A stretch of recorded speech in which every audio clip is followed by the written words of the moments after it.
Hi, I'm Jade. I signed a $1.69 billion contract, sealed it with everything I had. But when the cameras rolled, my father stepped in, smiled for the press, and called me my sister's assistant. He said she was the future, that I just followed her lead. I didn't argue. I just pressed one button and watched everything he stole disappear. Ever been erased by your own family and forced to smile through it? Stick around. You might see what silence can really do.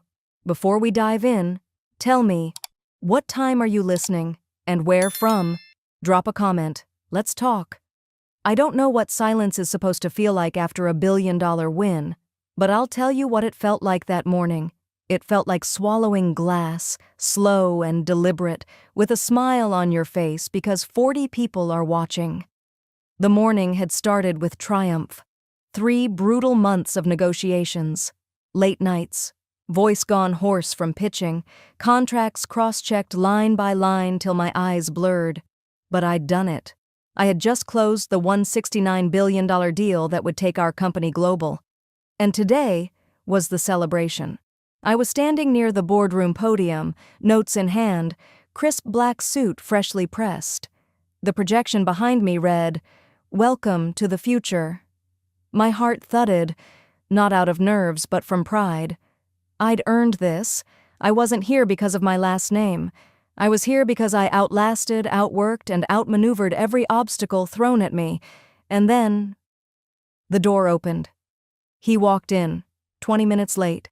My father, Richard Belgrave, CEO, founder, patriarch, still holding court at 73. He didn't acknowledge me. His arm was looped with zinnias, and she looked like she'd stepped out of a corporate fashion catalog. White suit, red heels, hair slicked back like some startup guru fresh off a TED Talk. People shifted, cameras swiveled. "Sorry we're late," Dad said, tapping the mic as if the delay were a minor glitch. Traffic was murder, but we made it, just in time for a historic announcement. I blinked. Announcement? He smiled at the audience. This moment, this extraordinary deal, wouldn't have been possible without the brilliance, the vision, the heart of one woman. My hand tensed around the clicker. This wasn't in the agenda. Dad turned slightly, toward Zinnia. "Let's give a round of applause to my daughter, Zinnia Belgrave, the future of Belgrave & Co." Applause started, unsure at first. A few board members clapped politely. Some looked over at me. One man dropped his pen. And, of course, my father chuckled as he patted my shoulder like I was a secretary handing him coffee.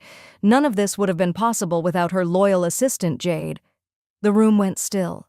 Assistant, 40 people, including clients who'd flown in from Europe. Press, investors, my own team. They saw my name on the deal. They knew who brokered it. But in one sentence, he'd wiped me off the map. The screen behind me still flashed my initials. The documents in everyone's folders had my signature, but perception is power, and my father had just handed that power to Zinnia. I didn't say a word. Zinnia stepped forward, took the mic like a princess handed her crown. "Thanks, Daddy," she giggled. "This has been a journey, and I'm just so honored to lead the next chapter." She mispronounced the client's name, called one executive David when his name was Donald, tried to quote the contract and stumbled through the numbers like she hadn't read them. I sat back down, slowly. My legs moved on autopilot. The room tolerated her. That's what it was, tolerance. But tolerance is quiet. It doesn't shout. It lets the lie roll until it collapses under its own weight. As she fumbled, I placed my work tablet on my lap and flicked it on under the table. The screen lit up. One document was already open. Code I'd written myself back when I built our internal security system. Trigger clause, lockdown, still dormant, still waiting. The kind of clause that, if activated, would suspend all external access, freeze communications, put the company's top-level operations under administrative review, under my key. Back then they told me I was paranoid for writing such a clause. Today it felt like insurance. I looked at my father. His smug expression, hands behind his back like a king watching his heir stumble forward. I looked at Zinnia, her fingers trembling slightly, jaw tight when she glanced at the board and caught one director checking his watch. And I thought, maybe it wasn't erasure, maybe it was exposure. They always called me her shadow, I whispered in my head as the applause started to thin. Let them see what it's like when the sun goes out. I didn't tap it yet. Not yet. But my finger hovered, and when I tapped that one line, the system didn't just blink, it vanished. The moment I tapped the screen, I didn't flinch. I didn't blink, but every monitor around the room did. At first it was subtle, barely noticeable. The slideshow behind Zinnia froze mid-transition, cutting off the word legacy. The screen pulsed once, then again, then black. A beat passed, then another, and then it hit, all at once. Every display behind the press panel went dark. The presentation screens that were streaming to international offices collapsed into static, followed by an ominous, unauthorized access banner in thick red font. The digital wall showcasing our client's billion-dollar branding turned into a digital void. A warning tone echoed from the side projector, sharp, robotic, sterile. Zinnia looked around, confused. At first, she kept smiling, trying to ad-lib. I'm sure our tech team will have that back up in just a sec. Her voice cracked on sec. Her eyes darted to me. She looked like a child who had forgotten her lines at a school recital, searching for the teacher's face in the crowd. Executives whispered across the table. Someone from the Paris branch leaned forward. Is this part of the pitch? A simulation? Another muttered, is this a security test? And then the contract portal locked with a high-pitched tone. One by one, the executives' tablets began blinking the same message. Access denied, signatory breach detected. I stayed seated. I didn't say a word. I simply closed my tablet. No rush, no apology. Zinnia's hands trembled as she reached for the mic, but it let out a shrill feedback shriek and went dead. She looked down at the lifeless podium like it had betrayed her. I could hear my father's heavy footsteps before I saw him. He stormed down the side aisle, his face red and eyes blazing. "What the hell is going on?" he barked. Nobody answered. All eyes were on me. I stood slowly, adjusted the sleeve of my blazer, and offered the room a small, polite nod. I didn't raise my voice. I didn't need to. Thank you all for being here. Unfortunately, the remainder of this session has been postponed until further notice. The silence was deafening. Only the soft buzz of failing electronics filled the space. My father's voice cut through it. Fix it, Jade, right now. I met his stare without blinking. You'll need someone higher than the assistant for that. And I walked out. I didn't glance back. I didn't rush, just past the stunned faces, the murmurs, the silent questions hovering in the air like smoke after a controlled burn. By the time I reached the hallway, someone whispered behind me. Soft, unsure. Did she just kill the deal? No one answered. They all just moved aside, like the sea parting for a storm they didn't see coming. The server wing was colder, quieter. As I entered the internal compliance suite, a glass-walled control hub tucked into the second floor, the lead officer, Mallory Chen, looked up. She already knew. We've seen this code before, she said, no judgment in her voice. You tested it 2 years ago. I remember. I nodded. And I documented it. Internal clause 9.22. Contingent lockdown on leadership misrepresentation. Signed and ratified. Mallory tapped her keyboard, bringing up the archived audit logs. She found it instantly. It's legal. Fully binding. I know. The file was small, but its weight could crush empires. It had been buried inside a routine infrastructure update 5 fiscal cycles ago, marked as fail-safe contingency sync. No one had bothered to read the fine print, not even the CEO himself. It was an elegant structure, one line triggered by biometric confirmation, my fingerprint, and one private passcode. The clause instantly froze all internal systems and rerouted legal ownership of the signed contracts into an independent holding entity. That entity? Maris and Valen Private Group. A name my father had nodded over in a long document, back when he was too busy counting projected revenue to notice. He'd signed the lock over to me. And now, the whole foundation of their performance, of their billion-dollar celebration, stood on my name. The press wouldn't hear about it today. But they would soon enough.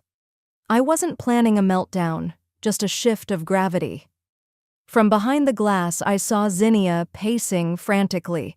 Phone pressed to her ear, her voice muffled but sharp. "Try the backup drive. Call DevOps. Try again." No one could access the back end. She turned, saw me watching. Her expression flickered. Confusion, then recognition, and finally something closer to fear. It lasted only a second. Then she looked away. My father appeared again at the end of the hallway, speaking to two legal advisors. His voice was tight with forced calm. "Bah, an internal error. We'll get it fixed. Someone overreached." No, someone simply reclaimed what was already hers. I turned to Mallory. "Full lockdown is in place?" She nodded. "Not a single byte moves without your release. And Jade, it's airtight. This was masterfully done." I gave a faint smile. Not out of joy, just acknowledgement. I didn't do this to destroy what we built. I did it to remind them who actually built it. Because for years I'd watched them take my work, slap a prettier name on it, and parade it around like it was always meant to be hers. Because at every family dinner, I was the afterthought. While Zinnia got congratulated for my patents, my mergers, my nights without sleep. Because even now they still thought they could humiliate me in front of the world. So I let them. And then I took everything back, quietly, cleanly, without yelling. As I turned to leave the server room, Mallory spoke again. "You know this will trigger fallout." I nodded once. "Good. Let them feel the cold." My heels echoed against the floor as I exited the control wing, past the stunned employees, past the silent doors, past my father's frozen empire, and just like that, everything they built stood on ground I quietly owned. I didn't go home that night. There was no point pretending anything was still normal. After that room, the stairs, the silence, the panic, I stayed downtown, booked a quiet suite overlooking the skyline, and watched the lights flicker across buildings that used to mean something to me. Now they just looked hollow. By 6:45 the next morning, I was back at the office parking lot, not in my usual spot, but farther out where the sun hadn't hit the pavement yet. I preferred it that way. Cool, quiet, out of view. I had an hour before the board arrived. My plan was simple: audit the internal damage, issue a silent memo, and let the leadership scramble on their own. But fate, apparently, had a different opener in mind. I hadn't made it past the turnstiles when I heard the shouting. "She's in the car! Someone call 911!" Two security officers sprinted past me. A few interns gathered near the curb, blocking the view. Something about the stillness in their posture, like they were too afraid to move closer, made me instinctively quicken my pace. The luxury coupe was parked crooked, engine off, windows barely cracked. Her shoes were still on. Zinnia, slumped behind the wheel, hair matted against the leather headrest, makeup streaked across her face from what had either been sweat or tears, or both. "Is she breathing?" someone asked. A maintenance worker tried the door. It opened with a soft click. That sound, that small, mechanical sound, cut through me sharper than the wail of the approaching ambulance. "She must have been here all night," one of the junior managers whispered. "Still in that blazer from yesterday?" I didn't step in. I stood to the side, one hand still clutching my tablet, watching paramedics lift her from the seat. Her skin looked too pale against the navy suit. Her wrist dangled as they laid her onto the stretcher. No one noticed me. And maybe that was the point. In truth, I felt nothing. Or at least, that's what I told myself. My chest was quiet. My mind sharper than ever. They loaded her into the ambulance within minutes. Someone asked if I was family. "Yes," I said flatly. No one asked more. By 8:15, I was at the hospital, waiting in a hard-backed chair near the nurses' station. The room smelled like antiseptic and bad coffee.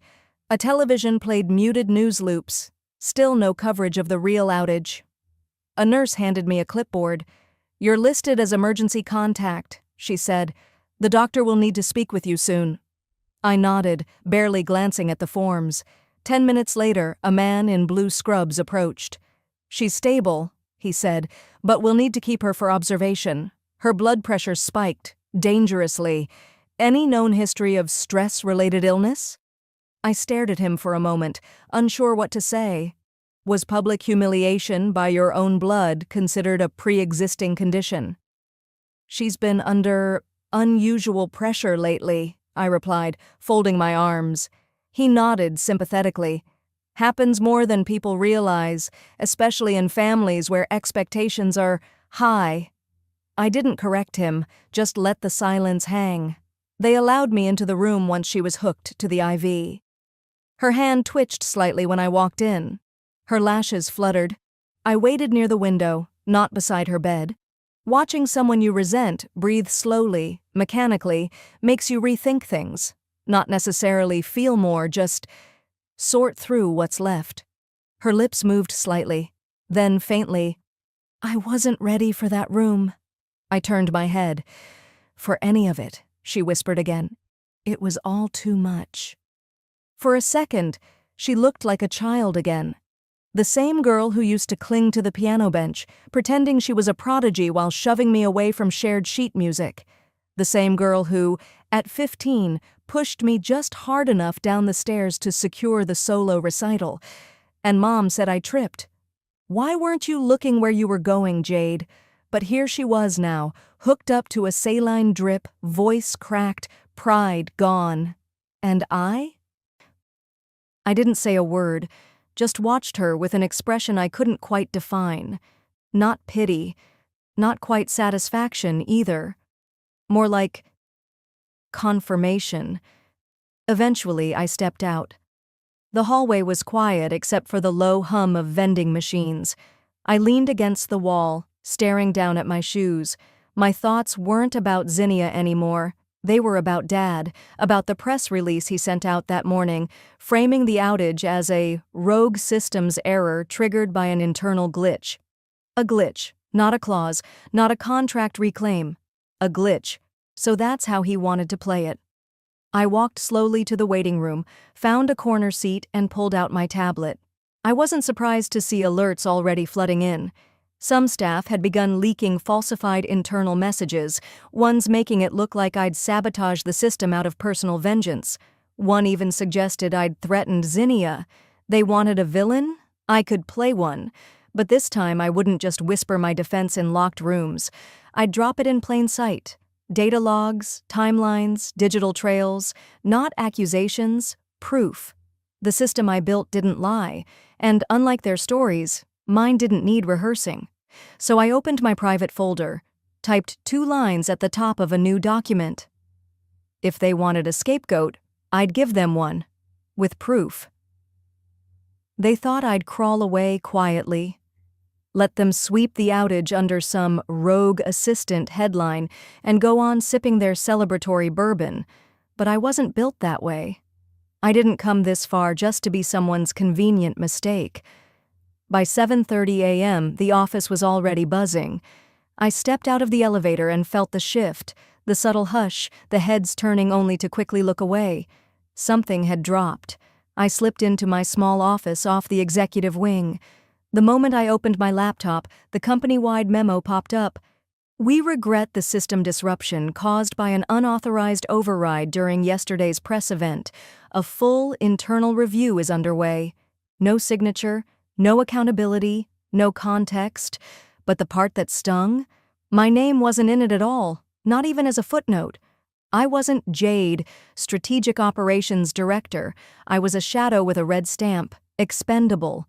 I clicked over to the media dashboard. There it was, splashed across tech blogs and business headlines like wildfire. CEO's assistant triggers system failure during 1.69B deal. Assistant. As if I hadn't written the clause they misused, as if I hadn't saved this company from legal ruin more than once. They erased me again. I sat still for a moment, letting the burns settle. Then I reached into my top drawer and pulled out the encrypted drive I'd secured last year, the one labeled only with a black sticker, Timeline. 37 files, every change, every signature, every suspicious access log.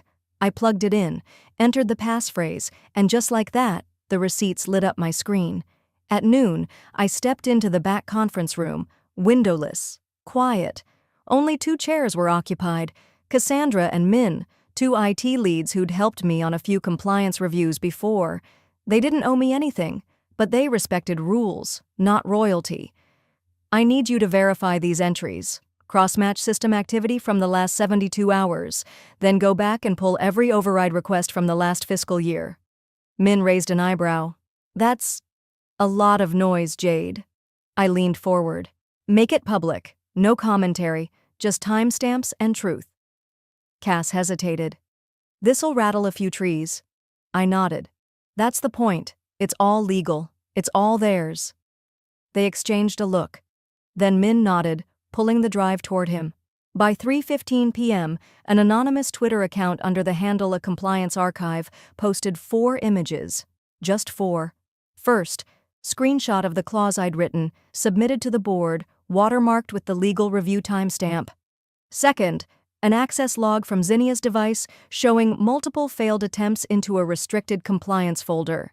Third, metadata on her override request filed at 5:44 a.m., 6 hours before she even claimed to be in the building.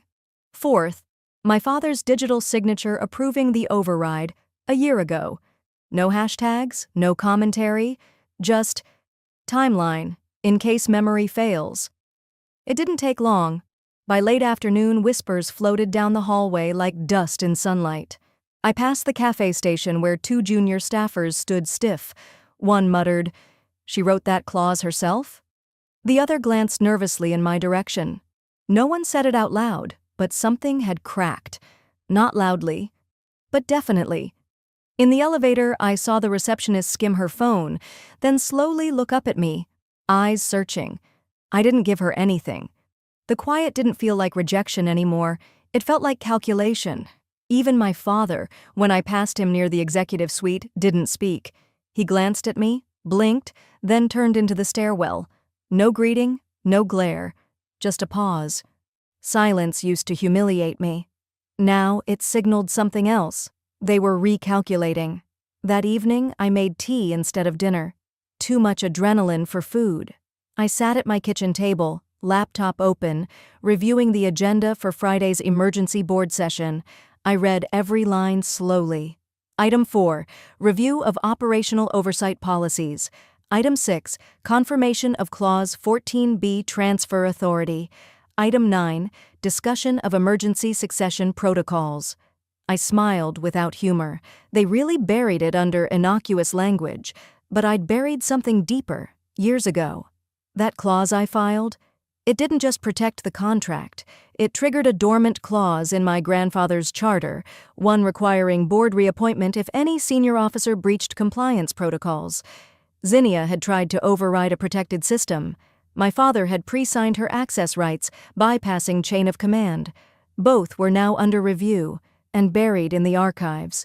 My grandfather's signature confirming Jade Chastain as alternate trustee in event of operational misconduct. I leaned back, letting the weight settle on my shoulders, but it didn't feel heavy. It felt earned. I wasn't just cleaning up their mess anymore. I was finally unearthing the one they'd buried me under. I closed my laptop, glanced at the clock. 9:14 p.m. Tomorrow would be chaos. Friday would be war. I stood, poured the rest of my tea into the sink, and whispered aloud to no one. "Let them come. I've been waiting 39 years for this room. I barely slept. Not because I was afraid, because I wasn't. Not anymore. But because I needed every document, every clause, every possible counter-argument in my mind like a loaded chamber. At exactly 8:12 a.m., I stepped into the elevator, folder in hand, hair tied back, wearing the same charcoal gray blazer I wore to my mother's funeral. Fitting, I thought. Something was being buried today. The doors opened to the top floor. The The quiet hum of voices drifted out from the boardroom, not loud but tense. I walked down the corridor, my heels striking the polished wood like a metronome, and stopped just short of the open door. At 9 a.m., I stepped into the boardroom, not as an assistant, but as the storm they created. The room went still. My father was already seated at the head of the long mahogany table, his fingers loosely steepled like he hadn't just tried to erase me from existence. His expression didn't change when he saw me, but I noticed the flicker, a slight narrowing of his eyes, a subtle shift in his posture. He hadn't expected this version of me, not this calm, not this composed. Then it happened. 3 board members stood up, quietly, deliberately. One of them, Mr. Wessler, gray-bearded, formerly silent, walked around the table and stood beside me. "We've reviewed the trust activation documents, Jade," he said with no hesitation. "We support the motion to reappoint leadership based on the original charter." Another joined, then the third. No grand speeches, no applause. Just a simple nod. I didn't smile. I didn't gloat. I stepped forward and took the chair at the head of the table. Across from me, my father didn't object. He just leaned back, chin lifted slightly, as if pretending this wasn't happening. I opened my folder.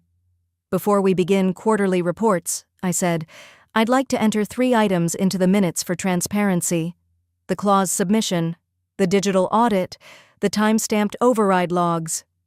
Silence. One board member, a younger guy, clearly rattled, cleared his throat. "Forgive me, but this isn't retaliation, is it?"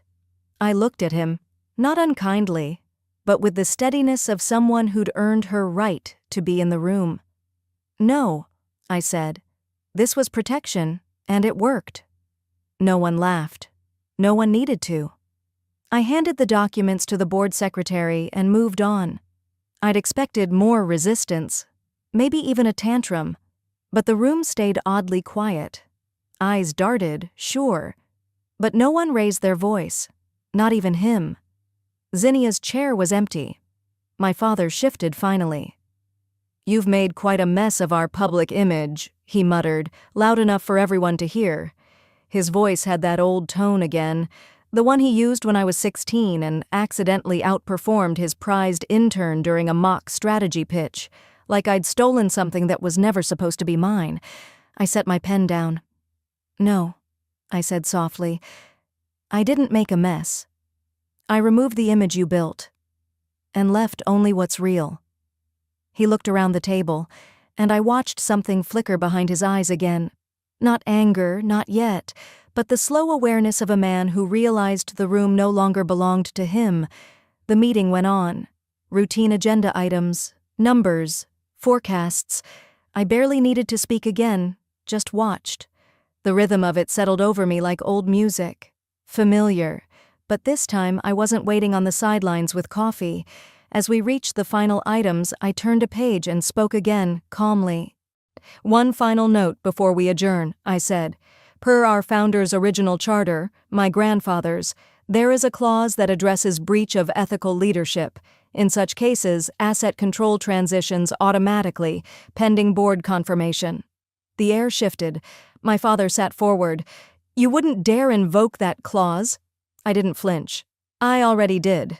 He stared at me. I held his gaze. "But not for me."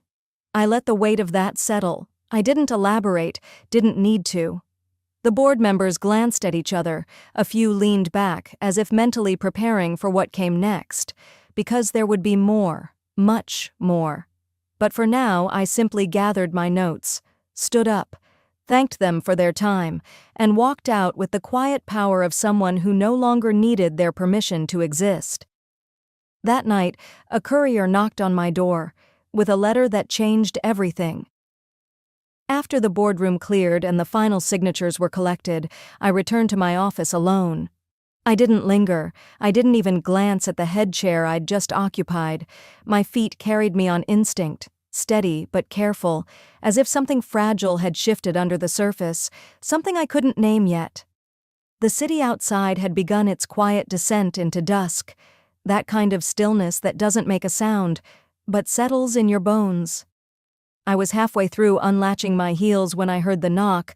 Not urgent, not hesitant, just deliberate. I opened the door, expecting maybe a neighbor or a delivery mix-up, but standing there was a man in a gray suit, holding a small leather pouch in both hands like it was sacred. "Ms. Jade Worth," he said without asking. His tone was respectful, not overly formal, just sure. "Yes." He handed me the pouch. "From Mr. Eldrick Worth's private estate vault, hand-delivered as instructed." Before I could say thank you or ask anything, he was already halfway down the hall. I closed the door quietly behind me. My hands weren't trembling, but something inside me was. I knew that seal, the deep maroon wax, the crest pressed into it, a falcon over oak branches, my grandfather's mark. He used it on maybe 4 things in my entire lifetime, and I knew. He hadn't sealed anything lightly, but I didn't open it. Not right away. I placed the envelope on my desk like it was still warm, still breathing. Then I sat. I let the silence swell, let my eyes adjust to the fading light outside. I didn't need to rush. Whatever this was, it had waited years. It could wait a little longer. My fingers brushed the wax as my eyes caught on a photo near the edge of the desk, me and him, 12 years ago. My high school graduation. He had that smile, not the showy kind he gave cameras, but the quiet one reserved for rare moments. Moments like when he believed in something, or someone. That memory opened a door in me I hadn't walked through in a long time. I was 18 again, sitting in the high-back chair across from his desk. His study always smelled faintly of cedar and old paper. Books lined the shelves like soldiers. On that particular afternoon, he poured me tea instead of scotch, but the gravity in the room said this wasn't just another grandfatherly chat. "One day," he said, adjusting his cufflinks, "this company will need clarity, not charm." He slid a document folder across the desk, the original Worth Charter. I looked at it, then at him. "This isn't supposed to be seen until after—" He shook his head. "Until the moment truth matters more than politics, when you'll need it, not just want it." I asked him then, "But why me?" He answered without blinking. "Because you already know how to listen to silence, and that's where power lives, beneath the noise." Back in the present, I lifted the envelope. I broke the seal slowly, pressing the edges apart like parting old truths. Inside, a notarized document dated 6 years earlier. And a letter. Handwritten in that firm, slightly slanted handwriting I knew better than my own. The document was legal, binding, stamped. It read, "In the event of reputational compromise or ethical breach within executive leadership, controlling equity shall revert to the designated heir listed in Addendum D, to be held until voluntary reappointment or legal succession. Heir, Jade Grace Worth." My lungs didn't tighten. They expanded. It didn't feel like revenge. It felt right. Like something long bent had finally been allowed to stand up straight. Then I unfolded the letter. "Jade, if you're reading this, then someone has finally made enough noise to require your silence no longer. You were never second. You were simply silenced. I regret every moment I allowed others to believe otherwise. You have the right, not just to lead, but to protect. And if this clause has activated, then protection is no longer a theory. It's necessity. Let truth guide your hand, even if your heart falters. I trust you, no matter what they say. E.W. I didn't cry. But I did close my eyes, letting the weight of those words settle behind them. He never believed in my father. Not fully. That was clear now. And more importantly, he had planned for this moment. He'd foreseen the fractures. He'd drawn the line, quietly, behind the curtain, and then waited for me to find it.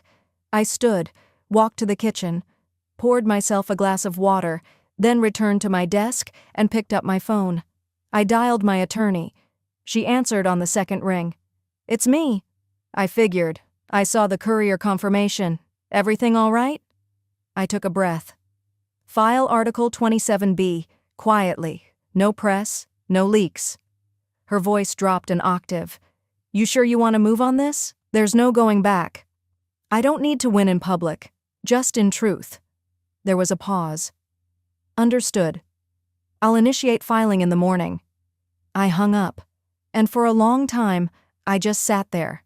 Not triumphant, not even angry, just aligned. Then I read the last line of the letter again, softer this time. Let truth guide your hand, even if your heart falters.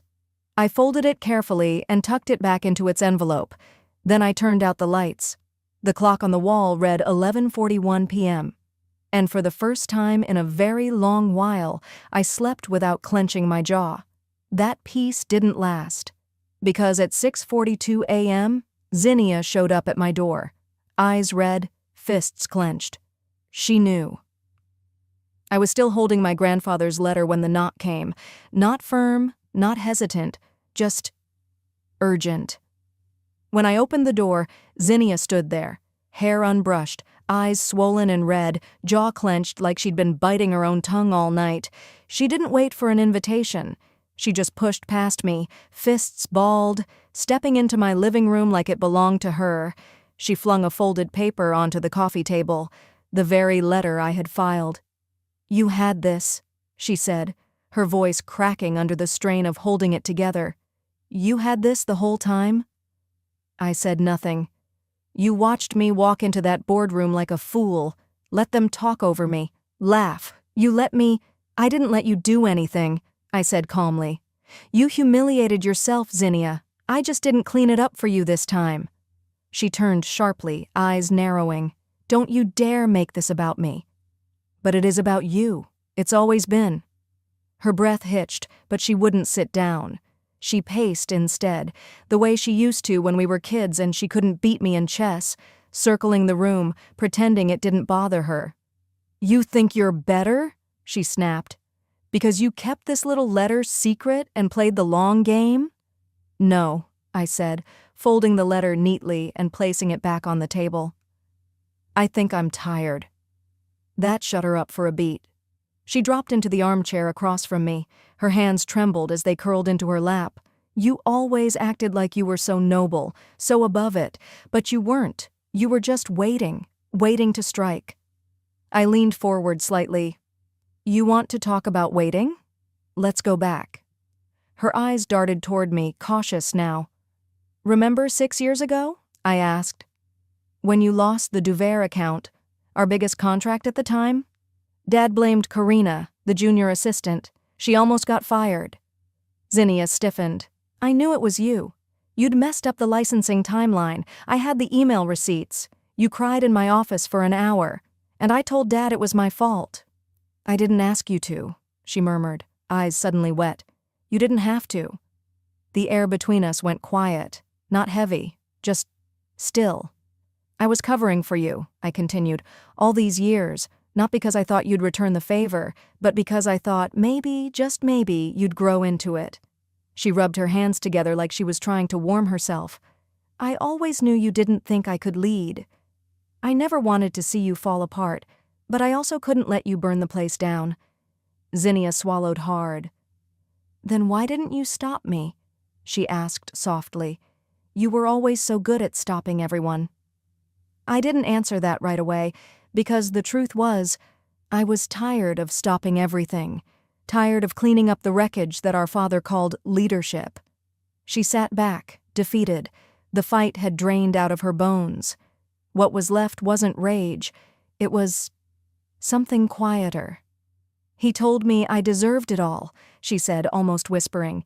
He made me believe I was born for this, that you were just there, in the background. I nodded slowly. The assistant. She gave a sad laugh. Yeah. Silence again. She looked down, then confessed something I wasn't ready for. I didn't even know how to access half the systems. I smiled through it, memorized lines, rehearsed tech buzzwords. But deep down, I knew. I was just hoping no one ever asked the wrong question. Her voice broke. I sat back, staring at her, not with pity, not with resentment, just understanding. She wasn't evil. She was a child given the wrong script and forced to perform for decades. And somewhere along the way, she believed the story. I stood and walked to the kitchen. I didn't ask if she wanted tea. I just made it. 1 cup for me, 1 for her. When I handed it to her, she didn't thank me. She just stared at it like it was the first real gesture anyone had offered her in a long time. "I filed the letter," I said gently, "but not to take you down, to protect what Grandpa built, what we almost lost." She nodded, slowly. "But you didn't tell me." "No," I said. "You would have tried to stop me, and you weren't ready to see the truth yet." Zinnia looked toward the window. Outside, the light was beginning to shift. Sunrise brushing the edges of the trees in gold. Her voice was barely above a whisper when she spoke again. "You're still the assistant of everything I should have been." I didn't respond. Not because I agreed, but because I finally understood what she meant. She wasn't angry at me. She was grieving the version of herself she was promised, and never got to become. And for the first time, I didn't feel the need to fix that for her. I barely slept. After Zinnia left that night, the house settled into that heavy, uneasy stillness that only comes after a storm. I stayed up replaying every word we'd exchanged, her voice cracking when she whispered, "He made me think I deserved it all." That wasn't something you say to a rival. That was something you confess to a ghost you no longer believed in. By the time the first light touched the windows, I'd showered, dressed, and was halfway through a cup of black coffee. That's when the doorbell rang. A small, unmarked envelope sat on the porch. No note, just a printed return address from HR at corporate. No courier, no knock. Just there. I brought it inside and stared at it for a moment before opening it. Maybe part of me already knew what was coming. Maybe the timing was too perfect to be random. Inside were 2 files. One marked Jade Marchand, the other Zinnia Marchand. I laid them side by side on the dining table. My hands shook, not from fear, but from a strange kind of anticipation, like something long buried was clawing its way to the surface. I opened mine first. There were pages missing. Performance evaluations that I knew existed had been blacked out or removed entirely. Projects I'd led had no author credit. One even had a red stamp, filed under Team Leadership, CZM. I flipped faster, heart pounding. The commendation from the Weston Group in 2017, gone. My internal audit success in 2019 marked as team contribution. It wasn't just a few oversights. Someone had actively erased my name. Then I opened Zinnia's file. That's when I stopped breathing for a full 10 seconds. Her personnel history began at age 12. No academic transcripts from before that. No mention of her transferring schools 3 times. No reference to that year she was homeschooled after the car accident. It was as if her life before she turned 12 had been deleted or rewritten. Even more alarming were the internship letters. I recognized 2 of the names, mentors, who were supposedly guiding Zinnia through college projects. They were dead. Had been for years before those letters were dated. One company listed as her internship sponsor didn't even exist. A fake website with a stock photo team and a disconnected number. Every glowing recommendation she had was built on air. And at the bottom of her file, stapled as a footnote, was something I never expected to see again. My leadership initiative from 2014. The one I spearheaded, nurtured, funded through my own networking, with my name scratched out in red ink. And in its place, Zinnia's. They'd handed her my legacy and called it a promotion. I pressed my palms flat against the table. It wasn't just Zinnia who'd betrayed me. It wasn't just favoritism. It was systemic erasure. It was a deliberate campaign to reshape the narrative, not just to lift her up, but to silence me. And there was only one man who could have pulled those strings that early, that thoroughly. Dad. He hadn't just chosen her. He'd buried me under her story. I stood up and walked into the hallway, past the photo wall. There we were, Zinnia in her cap and gown, Dad beaming next to her. Zinnia at the company gala, Dad's arm proudly around her shoulders. Me? Just one picture, me and Grandpa. My hand on his, both of us laughing at something off camera. That was it. That was the only photo still untouched. I walked to the den, printed every document. I laid them out next to old photos, emails, calendar invites, even holiday cards. I made a line, my line, and for the first time I saw how far it stretched and how often it had been crossed over. My voice was calm when I finally spoke, though no one else was in the room. He didn't just build her up. He deleted me from history, from my own story. A silence fell over the house again, but this time it felt different, not empty, cleansed. I opened my laptop and forwarded both files, mine and Zinnia's, to the estate attorney. The subject line was simple: for probate review. No additional comment, no explanation. I didn't text Zinnia, I didn't call her. There was nothing more to say. I opened my leather-bound journal, one I hadn't touched in months, and wrote just one sentence. Let truth fall where it may. I've stood too long in silence. The next morning, I received the call. The will reading had been scheduled. 10 a.m. sharp. But 3 names, 3 people who always assumed they'd be front row, weren't on the list. The will reading was set for 10 a.m., and 3 names weren't on the list. That morning, the city felt unusually quiet, the kind of quiet that isn't peaceful. It's loaded, like the air right before a thunderstorm. I got dressed slowly, careful. Not for vanity, but for presence. Simple navy dress, closed-toe heels, hair pinned back. No jewelry, except Grandpa's old gold watch I hadn't worn in years. Not since the last time he called me his co-pilot. By the time I arrived, my attorney was already inside the building. She gave me a soft nod from the end of the corridor, then turned and disappeared into the room we'd requested. A wood-paneled conference space, clean but aged, lined with legal books and silence. I walked in without needing an introduction. My name was already printed on the portfolio resting neatly in front of my chair. Zinnia was already there. She sat stiffly, clutching a purse she hadn't set down since I arrived. Her eyes darted up to meet mine, just once, then quickly dropped. Our father entered next. His shoes clicked across the polished floor, too loud for the space. He moved with that same effortless confidence he wore like cologne, cheap but persistent.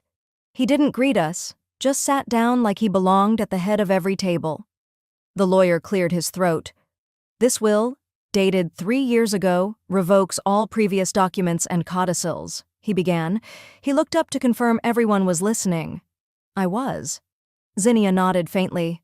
Our father leaned back, already sure the next hour would reward him. The attorney continued, his voice even and deliberate. To the staff at Marchand Industries, a pension bonus totaling $1.3 million shall be distributed among those with 10 or more years of service. Our father blinked. To the Ridgeview Veterans Home, a donation of $400,000 in honor of Jules Marchand, U.S. Army. My breath caught. That was Grandpa's best friend from his platoon. I hadn't heard that name in years. And now? He opened the second folder slowly. To my granddaughter, Jade Marchand. Full controlling interest in the company bearing my name. Assets, operational rights, and executive decision power effective immediately. As of this reading. The room didn't go quiet. It froze. Zinnia inhaled sharply, her nails digging into the purse strap. My father sat forward suddenly, but didn't speak. Not yet. The lawyer continued. To Zinnia Marchand, a trust allocated for educational and rehabilitative purposes, in recognition of her challenges and with hope for her clarity of future. Zinnia didn't move. Our father blinked again. No mention of him followed. The attorney turned the final page. There are no further direct beneficiaries. Our father stood, adjusted his blazer like a man still trying to own a moment already gone. He didn't say a word. He just left. Door opened, closed. The silence he left behind felt earned. Zinnia, still seated, whispered, so low it almost didn't land. He still thought I needed saving. I looked at her for a long moment, not with resentment, not with pity. So did I said. We didn't argue, we didn't hug. There was no applause, only breath. When I finally stood, the room didn't feel smaller anymore. It felt even, like the scales had finally stopped pretending they weren't tilted. Outside, the sky had turned a little overcast, but the air was warmer than it looked. I walked slowly down the courthouse steps, letting the sounds of the city replace the silence of the last hour. It wasn't triumph, it wasn't revenge, but it was done. My phone buzzed just as I crossed the street. One new email. Subject: Welcome, President Marchand. I didn't smile. I didn't need to. I simply exhaled. Fully, for the first time in what felt like years, and in that breath, something heavy lifted, not disappeared, but shifted, made room for something else. Maybe peace, maybe beginning, maybe just space to finally be who I always was. I didn't scream, I didn't need applause, I didn't need revenge. What I needed was to know I was never invisible. He erased me from the room, but I rebuilt the room. They called me the assistant, but I never needed a title to carry the legacy. Sometimes, the loudest justice is silence. Do you think I should have fought louder? Or did I do enough by simply standing?